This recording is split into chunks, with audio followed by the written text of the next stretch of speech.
música, informação. 105,9. Bom dia! Bom dia! Bom dia! Bom dia! 105,9 FM. Bom dia!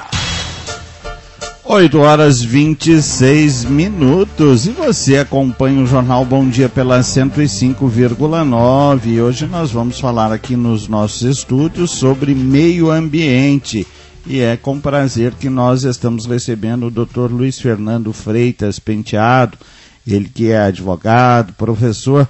Vamos conversar um pouquinho aí sobre a questão do meio ambiente. Doutor, esse mês de junho, né, nós estamos comemorando aí o Dia do Meio Ambiente. Nós temos mais coisas a comemorar ou mais coisas a lamentar? Como é que é a sua visão? Muito bom dia. Bom dia a todos, bom dia aos ouvintes. Eu acredito que temos mais a comemorar. Eu sou otimista com as questões ambientais, ainda temos as normas ambientais no Brasil ainda são muito bem vistas, não fora do Brasil também, mas tem muita coisa a melhorar também.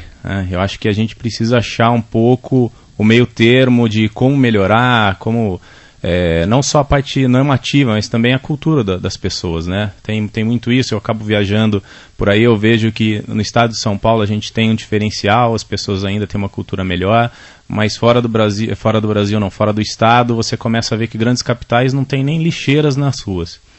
E é o básico, como que você vai exigir que as pessoas não joguem lixo no chão se você não tem nem lixeiras nas ruas para que as pessoas façam isso?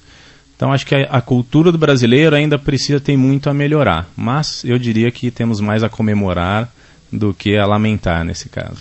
Agora, a legislação atual, ela é suficiente e a questão da fiscalização, como é que o senhor vê as duas pontas aí? De novo, a gente acaba tendo uma diferença da região aqui de São Paulo com de outras regiões do Brasil. Aqui em São Paulo, a fiscalização é boa, ela é incisiva. Quanto mais próximo da capital, você tem técnicos mais capacitados também para fazer análise de projetos, fiscalização como um todo. E quanto mais você distancia dos grandes centros, você começa a ter uma dificuldade maior com essa parte de licenciamento, fiscalização. Quanto às normas, eu acredito que nós temos boas normas. Claro, precisa melhorar muito, claro, tem muito a ser feito ainda, mas as normas elas são num número suficiente e se elas fossem totalmente fiscalizadas, a gente já teria um grande progresso. Agora, a gente tem muita coisa a ser melhorada mesmo. 8 horas 29 minutos e você acompanha o Jornal Bom Dia pela 105,9, a Rádio Valinhos FM. Hoje conversando com o Dr. Luiz Fernando sobre meio ambiente. E você, nosso ouvinte, se tiver alguma pergunta, alguma questão, pode ligar. Nosso telefone é o 3871-1523. Bom dia, doutor. No começo desse mês surgiu o debate no país sobre o novo Código Florestal. Queria que você falasse um pouquinho sobre quais as possíveis mudanças que poderão ser feitas, né, pelo Aldo Rebelo e por que está sendo muito criticado. Bom dia. Bom, realmente tá bem na mídia, né, essa discussão sobre nova alteração, o novo Código Florestal.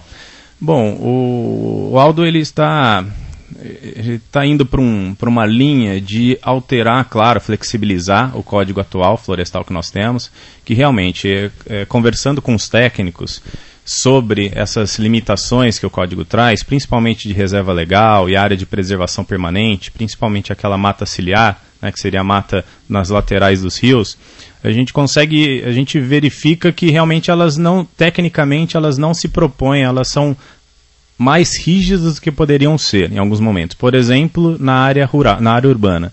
Se a gente pegar a Marginal Tietê, por exemplo, teoricamente, na Marginal Tietê, depois, no início da margem do rio, teríamos que ter 30 metros de mata ciliar. E não tem como você fazer essa exigência hoje nessas marginais, por exemplo. Então, por que não, ao invés de 30 metros, que é o que o Código Florestal hoje em dia exige, por que não diminuir um pouco? Uns 15 metros, alguma diferenciação nesse sentido.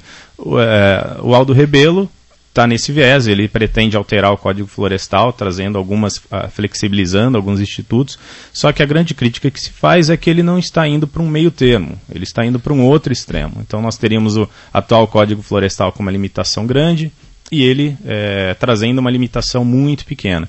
Tanto que ele conseguiu os ruralistas do lado dele e os ambientalistas do outro lado.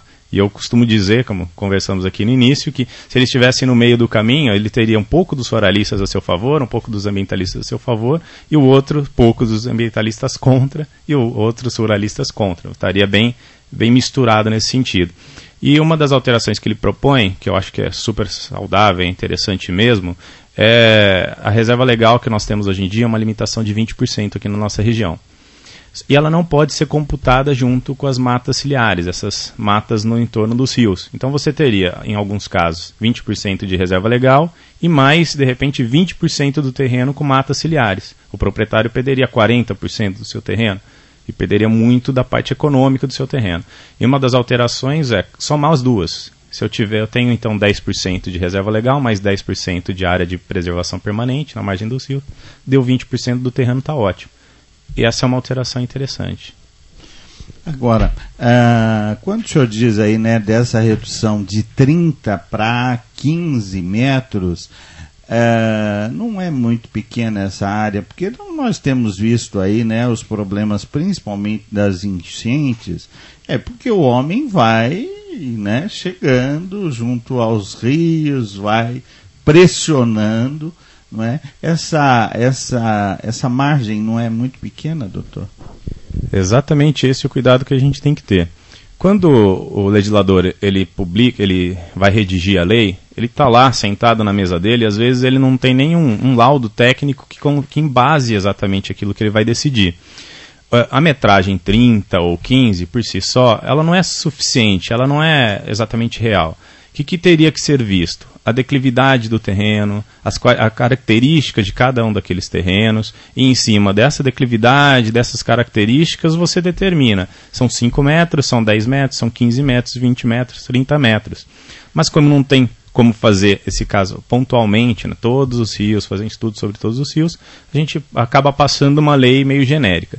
15 metros seria suficiente, então, para alguns casos, e não seria suficiente para outros casos. E o difícil é você publicar uma lei que consiga fazer essa diferenciação. É difícil mesmo, não é muito fácil.